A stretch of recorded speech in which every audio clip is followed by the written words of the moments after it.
Hey creeps, welcome back to Boo You Gore. I'm Jade. And I'm Annetta. And tonight I'm travelling deep into the dark and whispering woods of Northern Carolina. Ooh. I did tell you what I was doing, but you don't know the case itself. Yeah. So this is going to be fun to tell you all these. Yeah, I'm so excited. I've been having to not look into it Yeah. because I like something I don't know. That's good. So we're going back to the spring of 1981. Imagine a picturesque, slightly decaying resort town nestled in the Sierra Nevada foothills called Keddie. It's the kind of place where people went to disappear from their old lives, to let the fresh mountain air wash away past traumas. But on one cold April night, a tiny, drafty, wooden structure known as Cabin 28 became the stage for one of the most brutal, chaotic, and downright infuriating unsolved mass murders in American history. Oh, I was just about to say when you were saying about the escaping your traumas and stuff, I was going to be like, sounds like bliss. And then you finish the sentence and I was like, okay. Maybe not the place for me. I'll stay in Adelaide. So the Keddie cabin case, with the crime scene so violent it looked like a slasher movie, an absolute circus of a botched investigation, suspects walking around practically shouting their guilt, and perhaps the most heartbreaking part, a child who vanished into thin air while 3 others slept completely untouched, just feet away from the bloodbath. Wow. So we're talking about the deaths of Glenna Susan Sue Sharp, her son John, and his friend Dana Wingate, and then young Tina Sharp, who was essentially missing for a while. Yeah. It's a rabbit hole lined with rusty hammers, corrupt small town politics, and a hauntingly specific love letter that feels like an explicit confession. So grab your coffee or your wine and let's unpack the horror of Cabin 28. To understand how this nightmare unfolded, we have to look at the Sharp family. Glenna Susan Sharp, who everyone called Sue, was 36 years old. And that's wild because I'm turning 36 on Saturday. And it's like, imagine like... that's you. Yeah. Like, that's young still. Oh, yes. Yes, that's young. By all accounts, she was an incredibly resilient, loving mum who was just trying to do right by her 5 kids, John, Sheila, Tina, Ricky, and Greg. Before we go to that fateful April night, we need to talk about what it took for Sue to even get to Cabin 28. Because her life leading up to 1981 wasn't just a struggle, it was a textbook example of a mother fiercely trying to reinvent a future for her kids. Sue was married to James Sharp, a military man, and by all accounts, she was a stay-at-home mum doing everything she could, but the marriage was allegedly plagued by abuse. In July of 1979, she finally reached her breaking point. She packed up all 5 of her children, walked away from her old life, and headed across the county toward the tiny town of Quincy, California, where her brother Don lived. When they first arrived, the 6 of them were crammed into a tiny, single-room mobile home her brother had been using. They had basically no money. Sue was surviving on a meager $250 a month military stipend, food stamps, and whatever cash she could make working part-time at the local Quincy Elks Lodge. She was trying. She was trying real hard. But Sue was determined to pull them out of poverty. She enrolled in a federal education program to learn secretarial skills and started taking a typing class at Feather River College. And this is where the hairs on the back of your neck should stand up. Because do you know who else was sitting in that exact same ordinary college typing class? God, who? Was Marilyn and Marty Smart, who will become a big part of this story. So no one famous or anything. I was like, am I supposed to know who that is? No, not yet. Long before anyone moved into the cabins next to each other, Sue Sharp sat in a quiet classroom, learning to type alongside the very man who would later loom over the horrific end of her life. By the fall of 1980, hoping to give her growing kids more space than a trailer, Sue moved the family just a few miles down the road into house number 28 at Keddie Resort. Now, when you hear resort, don't picture a 5-star luxury spa. In 1981, Keddie was a logging town on its back foot. The resort was a collection of rustic, rundown cabins, mostly rented out to low-income families, transient workers, and people just scraping by. Cabin 28 was small, drafty, and had a very quirky layout. John, the elder son, actually slept in a separate basement room that you could only access from an outside door. Let's set the timeline for April 11th, 1981. It's a Saturday. The weather is crisp, typical Northern California spring. The kids are doing normal kid things. John and his best friend, 17-year-old Dana Wingate, spend the afternoon hitchhiking around the neighbouring town of Quincy, looking for stuff to do and visiting friends. Meanwhile, 14-year-old Sheila Sharp makes a plan to spend the night next door at Cabin 27 with her friends, the Seabolts. Sue stays home at Cabin 28 with her 2 youngest boys, Ricky, 9, and Greg, 5, along with their 12-year-old friend from across the street, Justin Smart. Pay attention to that name, Justin Smart. He lived in cabin 26 with his mum, Marilyn, and his stepfather, Marty Smart, who were those two in that class. Smarty Marty. Smarty Marty. Keep Marty in your back pocket because he's going to loom very large over this story. So sometime around 9:30 p.m, Sue's 12-year-old daughter Tina, who had been watching TV over at the Seabolt's cabin, walks back home to cabin 28. Later that night, John and Dana dropped off at the resort after hitchhiking back. By midnight, everything in cabin 28 should be quiet. The lights go out, the woods are pitch black. But what happened inside that cabin between midnight and dawn wasn't just a murder. It was an explosion of pure, unadulterated savagery. So this case is partly inspiration for the movie Strangers. Have you seen that one? It's really... There's like 5 or 6 of them now, and they'll go... I haven't even watched all of them. They're like, go completely different direction. But the first one is just a couple, and they stay in a cabin. It's like cabin in the woods, and essentially randoms just rock up and are knocking on the door, and they're like, oh, is such and such here?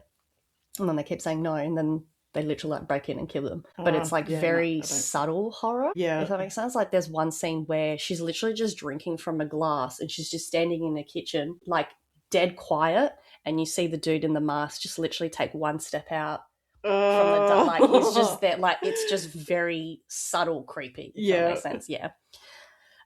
So it's Sunday morning, April 12th, around 10 a.m. The sun is up. Sheila Sharp walks back from cabin 27, stepping across the small patch of grass to her own front door. She expects a lazy Sunday morning with her family, and she opens the door and her entire world shatters. What Sheila found is the stuff of lifetime psychological trauma. The living room of cabin 28 was literally painted in blood.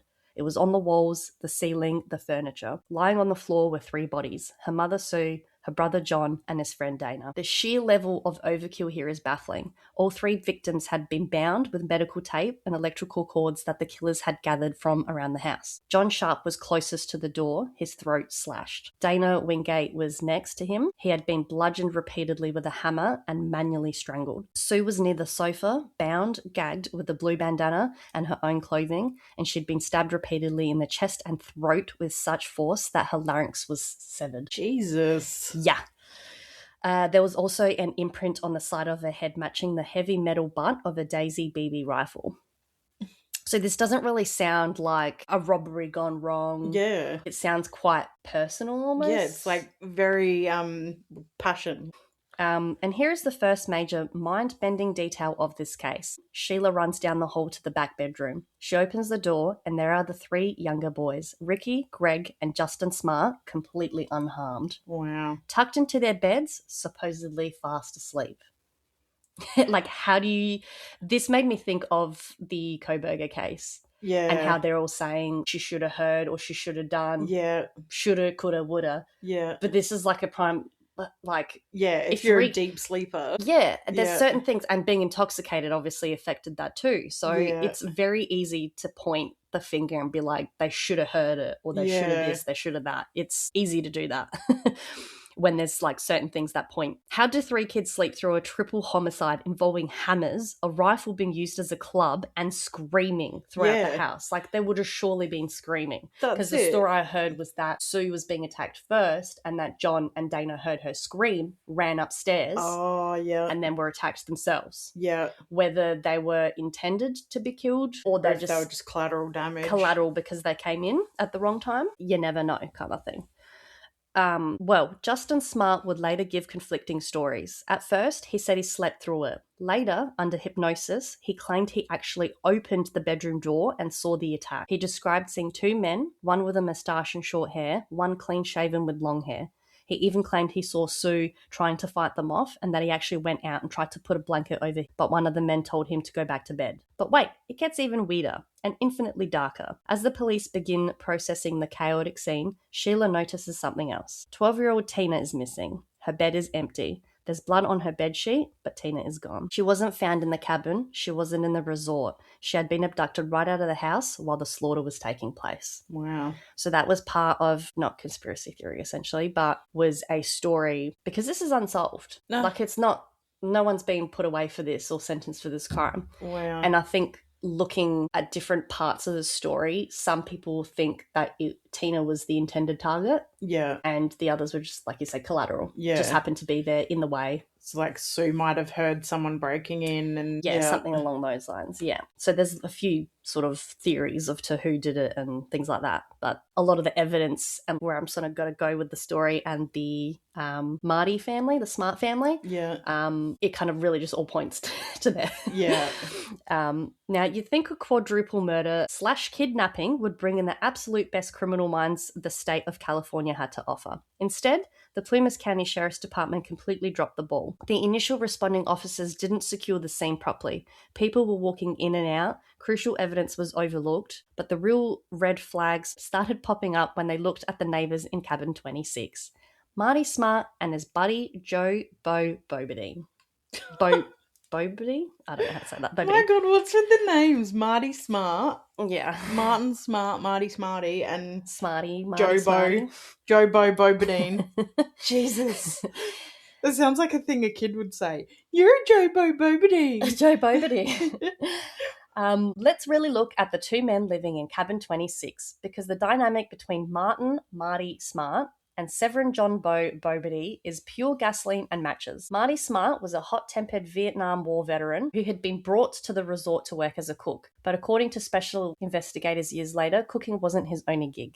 He was allegedly running a major side business manufacturing and selling illegal drugs out of Keddie. He was volatile, he was angry, and his marriage to Marilyn was completely falling apart. Enter Bo Bobadine. Bo was a slick, older transient criminal with deep ties to organised crime out of Chicago. He had a rap sheet that included bank robbery, used multiple aliases like Bobby Lake, and had recently finished a heavy stretch in federal prison. He was basically crashing on Marty's couch because he had nowhere else to go. When you put an angry, drug-dealing vet together with a seasoned, hardened mob enforcer, you get a terrifying cocktail. And then on the night of April 11th, they were out on the town together. Witnesses placed Marty, Marilyn, and Bo at the local resort bar drinking heavily. They actually stormed out of the bar later that night because the owner changed the music from country to rock and they didn't like it. But here is the detail that will make your blood boil. When the local police interviewed When the police interviewed Bo right after the murders, they basically ruled him out because of a medical excuse. They claimed Bo was too frail and had medical issues that would have prevented him from carrying out a highly physical, violent triple homicide. The man was a convicted federal bank robber. And when investigators finally... Oh, that scares me. When investigators finally dug back into his medical files decades later, they discovered the absolute opposite. Bo Bobadine wasn't weak. He was an incredibly powerful, stocky man who was more than capable of physical violence. The local authorities literally took a mob guy's word for it, patted him on the back, and let him walk right out of Plumas County. Oh, wow. So there's a lot of... there was a small theory that Tina was... Well, not theory. Tina said that she was assaulted by a man in the county, in the little town. Yeah. And nothing came of that. Then there was a theory that I heard that it was the sheriff himself that had assaulted her and she'd fallen pregnant. And then to hide all the evidence, they came to take her and get rid of her. Yeah. And then that's why the investigation was so botched because he was trying to sort of... Yeah, he wouldn't want it solved. Yeah. But that's just kind of a theory. And what was the motive? It turns out there was a toxic web of small-town drama. Sue Sharp had been acting as a confidant to Marty's wife, Marilyn. Marilyn had been complaining about Marty's abuse and infidelity, and Sue allegedly advised Marilyn to leave him, which would obviously infuriate him, someone like that. Marty found out about this and was absolutely furious with Sue. There was also rumours that Marty and Sue had a brief fling themselves, making it an incredibly messy, volatile situation. Yeah. The very morning the bodies were found, Marty Smart goes to the police station to complain that his hammer went missing from his cabin. Like, how do you even notice? Yeah. Were you out there working that you noticed it was missing? Why such a random time to come up with that? And you would just be like, if I fucking couldn't find my hammer, I'd be like, where the hell did I put it? Yeah, I wouldn't be going in there. Yeah. Buddy, who walks into a murder investigation to complain about a missing tool unless you're trying to establish an alibi for why your DNA or your specific tool might show up at the crime scene? Yeah, exactly. And then, days after the murders, Marty packs his bags and leaves town, fleeing to Nevada. From Nevada, he writes a letter to his wife Marilyn, and listen to what this man wrote. This is an actual quote from the letter. "I've paid the price of your love, and now I've bought it with 4 people's lives." Like, that's such a specific number and such a specific thing to say. Yeah. Like, let that sink in a little. At the time, only 3 bodies had been found. Tina was still just missing at that time. Marty explicitly writes the number 4. And what did the investigators do with this letter when Marilyn handed over? They ignored it. They literally filed it away and never followed up on it. It was later heavily implied that Marty was friendly with the local sheriff, and some theories suggest the police actively protected him because he was an informant or involved in local drug manufacturing that reached into high places. So there's a lot of theories stemming that the sheriffs were all like dirty, and I say sheriffs, like the local police were dirty pretty much. So for 3 agonizing years, the Sharp family held onto a shred of hope that maybe, just maybe, Tina was still alive somewhere. That's a long time. But on April 22nd, 1984, 3 years to the month after the massacre, a bottle collector walking through a remote wooded area in Butte County, about 62 miles away from Keddie, stumbles upon a skull fragment. Medical examiners confirmed it belonged to 12-year-old Tina Sharp. Shortly after the remains were identified, an anonymous tipster called the sheriff's office asking if they had linked the skull to the Keddie murders, which is fucking random. Yeah. That audio cassette of the call was later found in a sealed, unopened envelope in the police files decades later. The system failed Tina at every single turn. Marty Smart died in 2000 and Bo Bobadee died in 1988. Neither was ever charged with the murders. Cabin 28 stood abandoned for decades, becoming a macabre destination for ghost hunters and true crime tourists until it was finally demolished in 2004. But the case didn't entirely die with the suspects. In 2016, a new special investigator named Mike Gamberg took over the cold case files. He went out to the pond right near the old resort with a metal detector, and guess what he found buried in the mud? A blue claw hammer, matching the exact description of the hammer Marty Smart claimed he lost the morning of the murders. Gamberg also uncovered new DNA evidence on a piece of medical tape at the scene that pointed to living accessories who are still alive today. So that DNA that was on that tape was the son's. So there was theories that because the son, like the friend that was staying with the boys that survived in the room that was untouched, was one of their sons. Wow. Marty's son. So you would think. So I wonder if it was like his job to open the door. Or that's that. Yeah, like it's there's theories that he helped and like did things, tied him up, that sort of thing, helped with the murders. Yeah. And then like it just really points to Marty and Bo, because you're like, why would you leave the other 3? Yeah. Especially because like your son's in there. Do you know what I mean? Like it just really points to them looking really guilty. Wow. But that's kind of all I had on it, which is very short. But it's mainly sort of the background information of Marty and Sue. Like there's so many, because it's unsolved is what makes it so much harder to sort of hide up in a neat bow. But it shows too how little effort the police put in it. Yeah. If 40 years later someone can go out there with a metal detector and find something. Yeah. So it just shows how much they fumbled the case at the time. And it's really sad because you kind of want a conclusion to that. Like you hoped that if Marty and Bo were the guilty ones, that they would have not suffered, that they would have been punished somehow for it. Yeah. And one of the unfortunate things is, I don't know if it's the same here, and I don't know if it's in every state in America, but I know in at least some states in America, if you die, like if you murder someone and then you die, that's it, case closed. Yeah. Like they won't, was it posthumously try and solve it kind of thing? Yeah. Like they won't be like, we've got all this evidence, this is who did it, you killed this person. Because you don't have the right to defend yourself if you're dead. So even if they found it now, like they could be like, absolutely, it was those 2, which it very clearly looks like it was. They would never actually officially be guilty of the... Yeah, I so getcha. Like it would be, the case wouldn't be solved, it'll just be closed.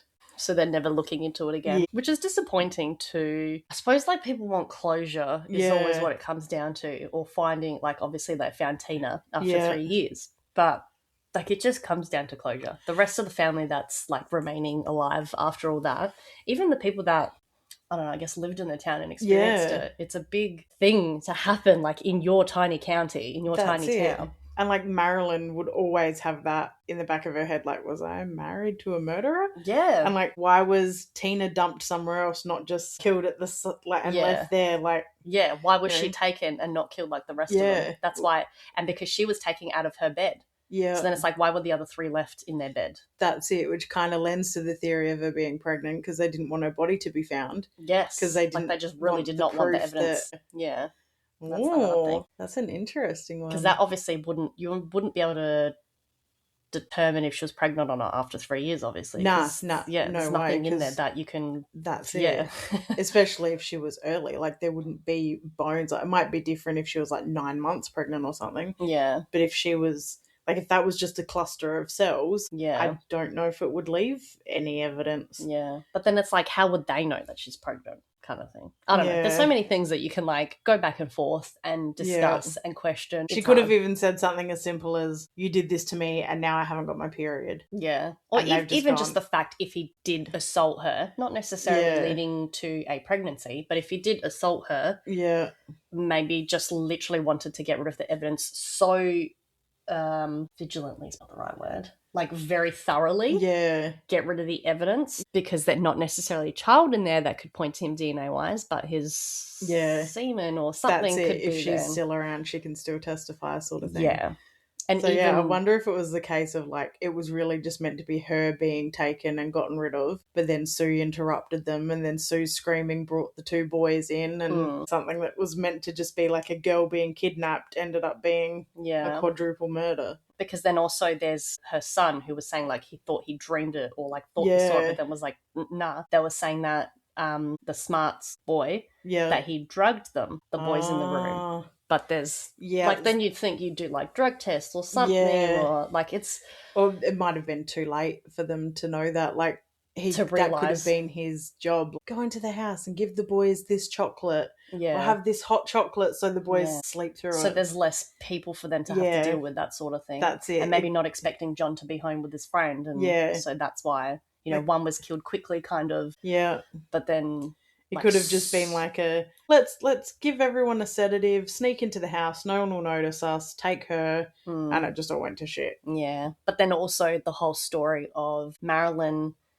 coming to Sue about how violent Marty is, and then like just things like that, and like her being out with both of them and drinking on that same night, then you kind of think, well, was Marilyn a part of it? Was she jealous that he did have a fling with Sue perhaps? And not saying she was there for the murders, but like she was. But if he's violent and abusive and he's like, we're going out tonight, she would just be like, yep. Yeah, see like, she's not going to argue the point. She's just going to get ready and go so she doesn't get her head kicked in for not listening. Yeah, that's true. There's so many theories that you could come and stem from this.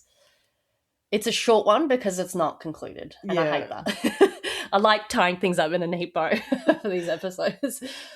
But it would definitely be insane if they solved it and it ended up not being those 2, because even just what you've said, like just the sheer evidence, straight to them, all points to them, especially that detective or investigator finding that hammer many, many years down the track. That's it. Yeah. Wow. I'm just going to say that they did it. Yep. We've solved it. We've solved it. They did it. All evidence points to the Smarts. Yep.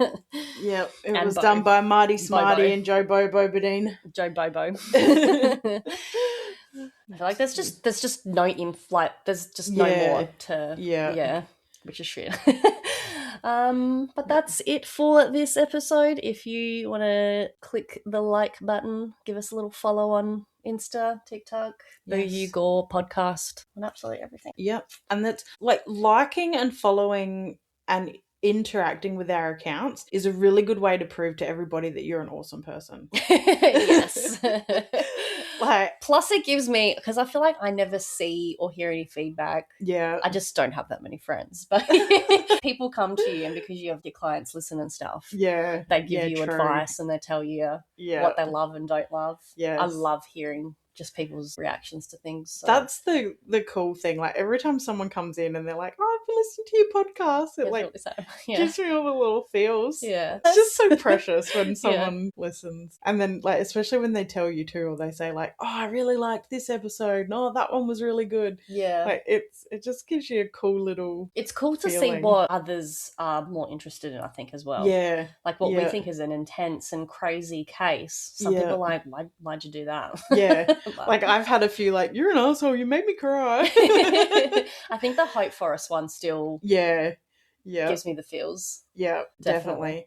And and I had a few people, I had one client pop in the other day. She wasn't actually getting tattooed, but she just popped past and she just opens the door and she's like, "Hungry Burger King in solidarity of McDonald's. Are you kidding me?" That definitely got the feels. I was like, "Did it make you sad?" She's like, "I don't know why I cared so much." She's like, "You hear about all the murders and that was terrible, and then you hear that little bit and you just that's what gets you." Yeah. Everyone go eat Burger King. Yeah. Yeah. But yeah, that's the Keddie cabin murders. The unsolved Keddie cabin murders. Yes. But yes, we'll see you on the next one. Bye. Bye.